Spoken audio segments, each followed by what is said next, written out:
Kemudian di antara hal yang harus kita sucikan kalbu kita darinya adalah al-kufur. Kufur dengan berbagai macamnya. Apalagi di zaman sekarang ini yang namanya kekafiran. Na'udzubillah.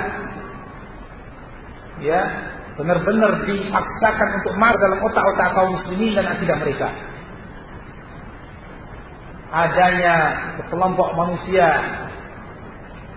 orang-orang liberalisme, ya, yang antum tahu kalau dia hidup di sini, bagaimana dakwahnya mereka, dakwah kepada zandaqah, kezindikan, dakwah kepada kufur, luar biasa. Siapa yang dijajal ini? Orang-orang Islam di perguruan Islam.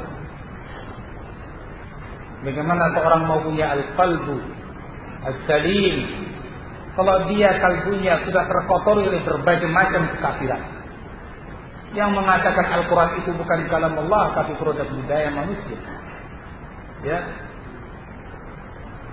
kufur, sehingga menghinakan ayat-ayat Allah, sehingga tanpa segan-segan menginjak lafzul jalalah, menginjak ayat Al-Quran. Ini buah daripada pendidikan kekufuran.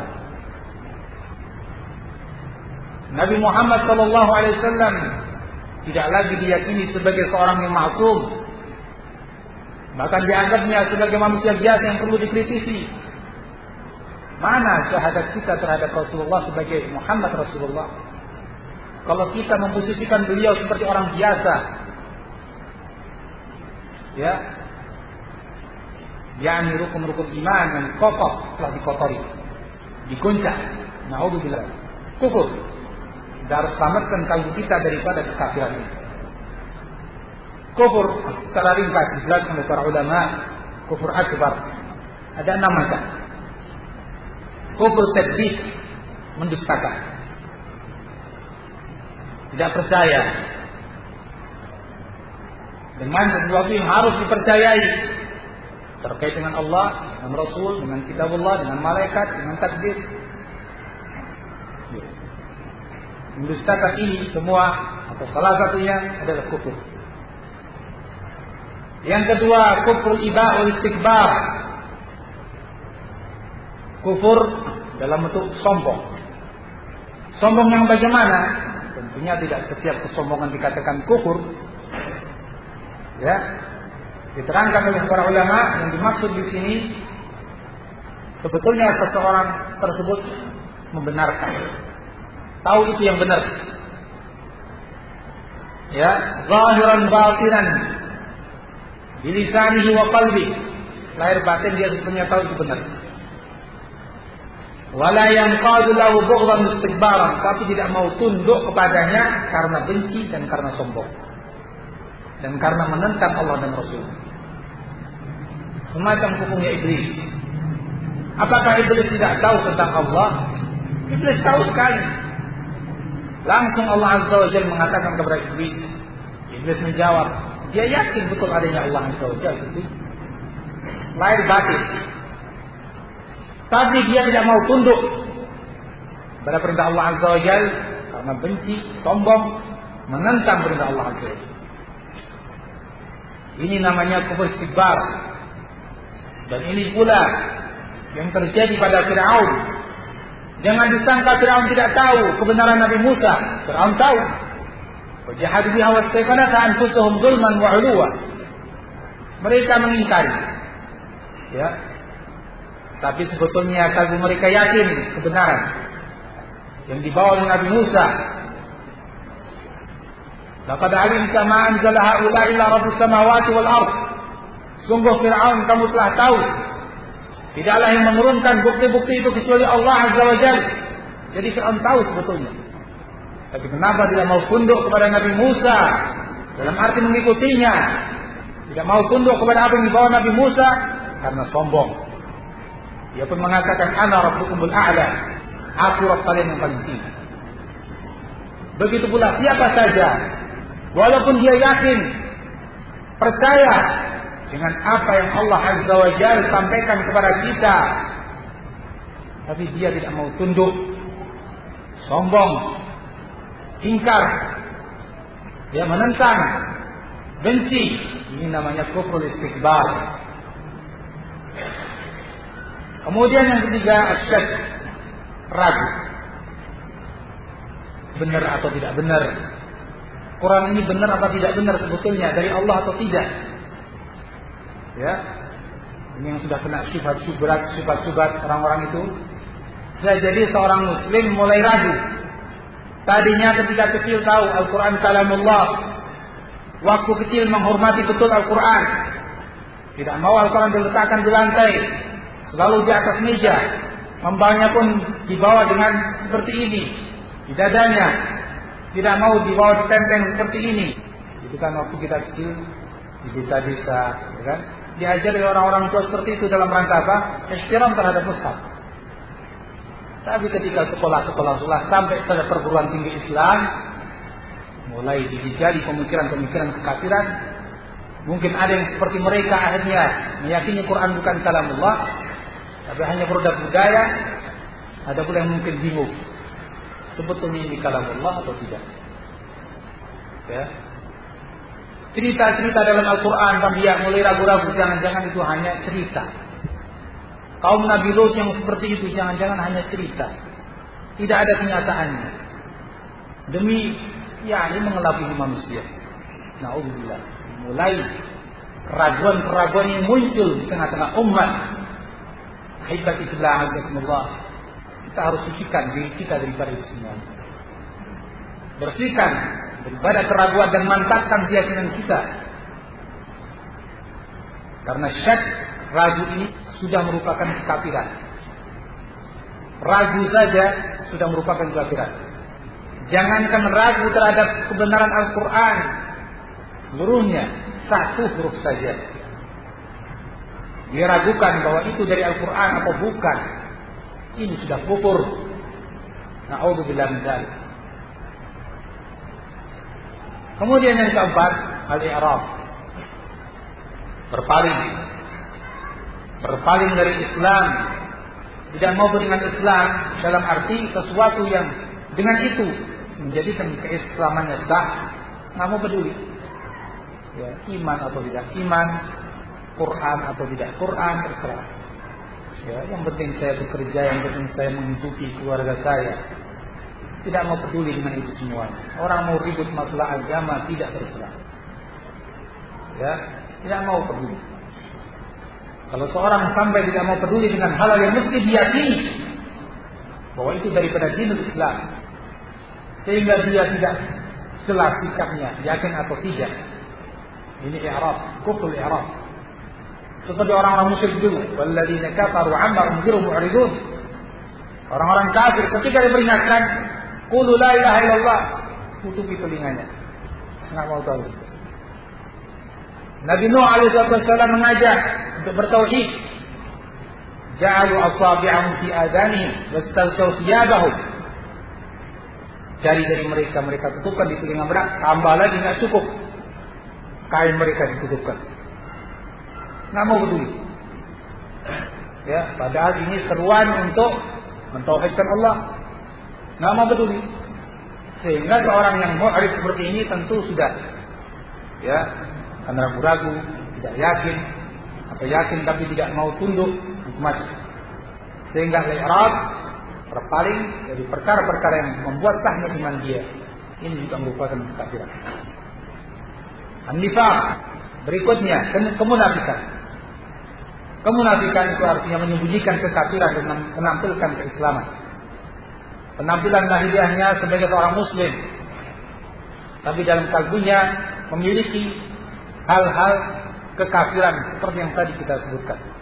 Mungkin dalam kalbunya ada syak, keraguan terhadap kebenaran Islam, kebenaran Allah, Al-Quran, malaikat, kitab, Rasul.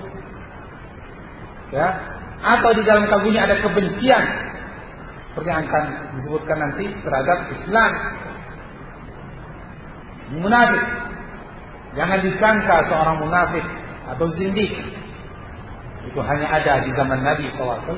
Di zaman sekarang pun tidak sedikit dari orang munafik yang berpenampilan muslim, tapi keyakinan kufur.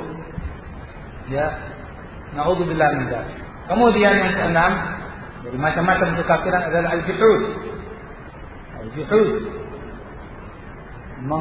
mengingkari. Maksudnya ini, man yatayaqqanu biqalbihi annahu al-haq walakinnahu yaktumu dzalik. Seorang yang sebetulnya yakin dengan kalbunya bahwa ini benar, tapi dia sembunyikan, dan secara lisan dia mengingkari. Wa rubbama harabahu bi banani, terkadang dia juga memerangi dengan tangannya. Jadi ini perbedaannya dengan istikbar. Kalau kufur istikbar yang sombong tadi, dia yakin, lahir batin juga bisa ngomong. Setelah batinnya yakin kebenarannya, lahirnya pun dia juga bisa mengatakan ini benar, tapi dia tidak mau tunduk. Ini istikbar. Kalau juhud, dia sembunyikan itu. Ya, kekafirannya dia sembunyikan, walaupun sebetulnya sudah yakin benarnya, dia sembunyikan. Terkadang nampak dari perbuatannya dia memerangi, tapi kita tidak tahu isi kalbunya. Nah, dia yang tahu bagaimana sebetulnya hakikat kalbunya. Nah, ini 6 macam kekafiran, al-kufrul akbar, yang kita harus cucikan diri kita, kalbu kita, dari penyakit-penyakit kekafiran. Kemudian kemunafikan, yang tadi kita sebutkan sebagai salah satu kekafiran, itu juga macam-macam. Disebutkan oleh para ulama, kemunafikan ada 6 macam. Yang itu al-kufrul akbar, yang bila seorang terjerumus padanya, dia tergolong munafikin, orang-orang munafik. Ya, sehingga jelas kalbunya bukan lagi kalbu al-marid yang sakit, bahkan dia punya al-qalb al-mayyit, kalbu yang telah mati. Di antara 6 macam kemunafikan, yang pertama adalah takdzibur rasul, tidak mempercayai Rasulullah, tidak mengimani bahwa beliau adalah sebagai utusan Allah yang membawa risalah dari Allah untuk disampaikan kepada manusia. Hanya mengatakan dia hanya seorang tokoh historis yang perlu dikritisi. Ya, tidak iman kalau beliau adalah Rasulullah yang maksum. Hanya mengatakan bahwa ini hanya sebagai seorang, ya, yang lain mengatakan hanya tokoh, atau mengatakan hanya seorang penguasa, raja. Takdzibur Rasul, tidak percaya kepada Rasul. Ini kemunafikan. Mungkin secara lahiriah tidak begitu tampak, tapi keyakinan.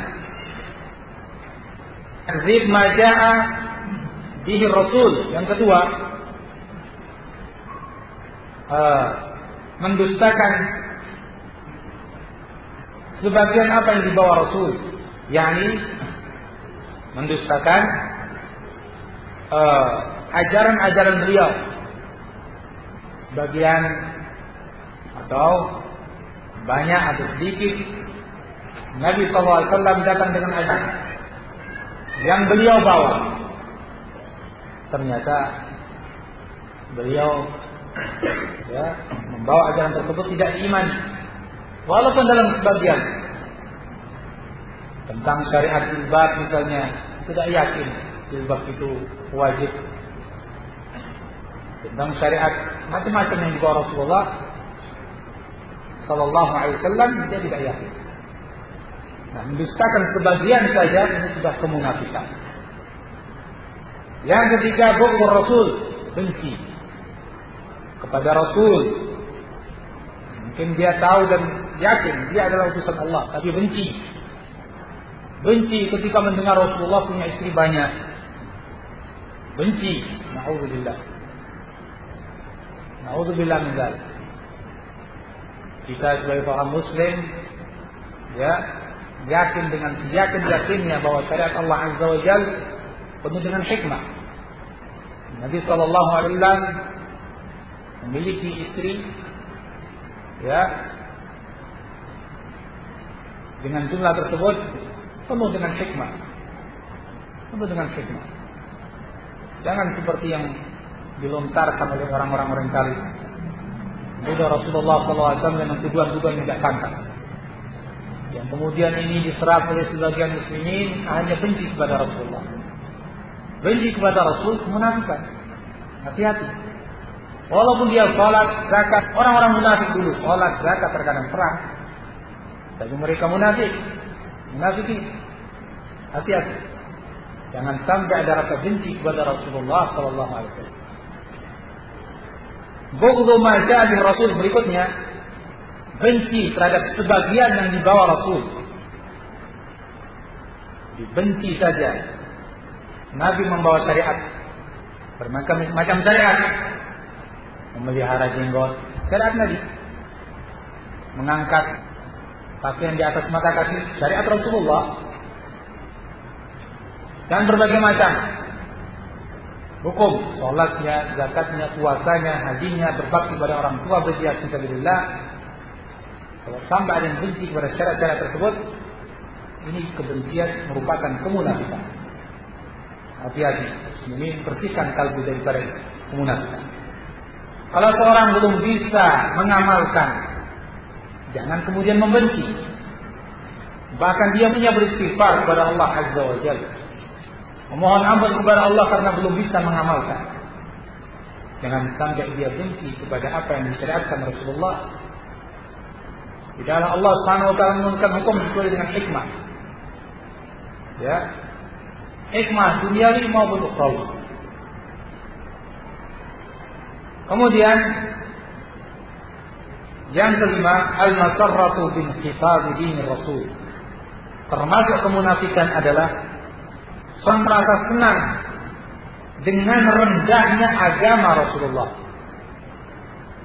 Merasa senang dengan rendahnya agama Rasulullah. Artinya, yakni ketika direndahkan orang, ketika Islam direndahkan orang, dari orang kafir, orang munafik, orang-orang yang musuh Islam merendahkan Islam, dia merasa senang, ya, longgar dadanya dengan berbagai macam hal itu.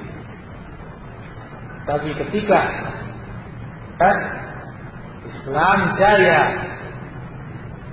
dia merasa sempit dadanya, tidak senang dengan unggulnya Islam. Ini juga kemunafikan. Jadi yang kelima tadi, merasa senang dengan rendahnya atau ketika Islam direndahkan. Yang keenam, merasa benci ketika Islam unggul. Ketika dinur Rasul, agama Rasul itu unggul, dia benci, tidak suka. Ini namanya kemunafikan. Dan ini yang dikatakan oleh para ulama, an-nifaqul i'tiqadi, nifaq dalam keyakinan. Kalau seorang sudah terkena salah satu dari 6 ini, dia menjadi seorang munafik. Walaupun dia sholat, zakat dan macam-macam dari amalan-amalan Islam, dia sebagai seorang munafik. Tak ubahnya seperti orang-orang munafik di zaman dulu, yang mereka juga mengucapkan syahadatain, tapi tidak bermanfaat untuk dia. Ketika dia melakukan sholat, zakat, tidak ada manfaatnya untuk dia. Nah, ahibadillah azakumullah,